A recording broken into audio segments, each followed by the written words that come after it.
Okay, we've defined and practiced all the parts of speech, but what do we do with them? They don't just sit there in isolation. No, what they actually do is that they form phrases, and those phrases then form clauses and sentences. So let's start with phrases.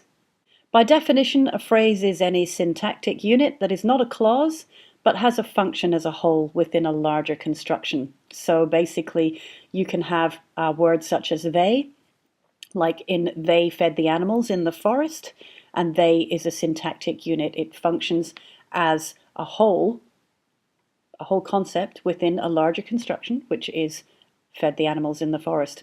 So they is the subject of the sentence, and you can also have a group of words such as the animals in the forest, and that's the object of the verb. So this phrase, the animals in the forest, also includes the smaller phrases in the forest and the forest. In linguistics, sentences are often illustrated by using phrase structure trees. So let's look at one now in depth. In the sentence, the magician touched the child with the wand, we can illustrate that using a phrase structure tree. Here's the key. S equals sentence, noun, phrase, verb, phrase, det for determiner, N for noun, VP for verb phrase, V for verb, PP for prepositional phrase, and prep for preposition. It's all fairly self-explanatory. What we have at the very top of the tree is an S for sentence. That sentence can be divided into the subject and the verb. So the subject is a noun phrase consisting of a determiner, the, and a noun, magician. The verb phrase can be further split up into different elements, different syntactic units. First of all, the verb phrase consists of a verb, touched, and a noun phrase consisting of a determiner and and a noun, which is child. And it also consists of a prepositional phrase. So we've got the preposition, the determiner, and the noun. The magician touched the child with the wand. And that's how we create phrase structure trees. So we're going to do that a little bit more with our own sentences. And so onto our phrases worksheet. We're going to take the example sentence and we're going to write an abbreviation for each part of speech in the boxes below.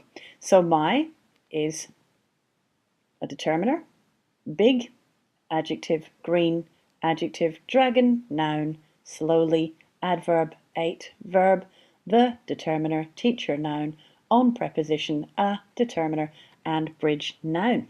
So now we have the base of our tree. Then we ask ourselves certain questions. What's the subject of the sentence? Well, it's dragon.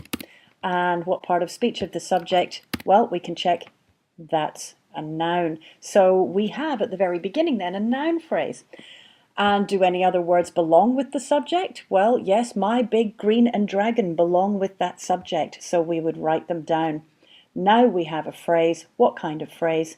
A noun phrase. And so we can start splitting. If we have a noun phrase and it's a complete thought, then what we need is a verb, and we determine what the verb is, and that is the verb 8. Then we ask ourselves, do any other words belong with the verb?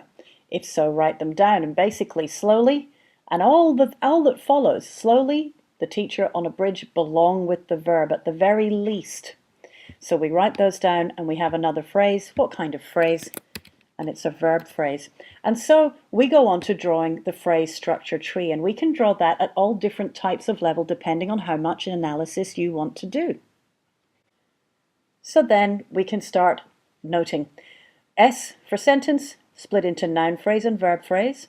The noun phrase has a determiner and an adjective phrase, AP, big green dragon.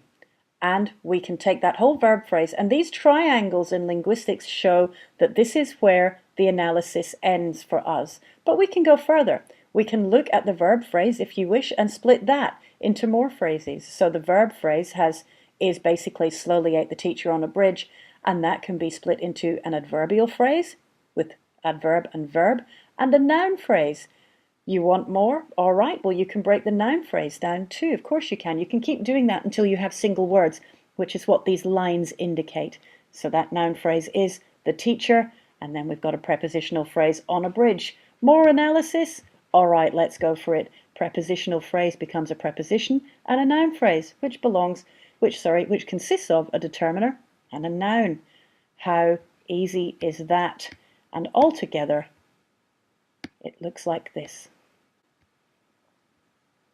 Now that looks just wonderfully technical and complicated, doesn't it?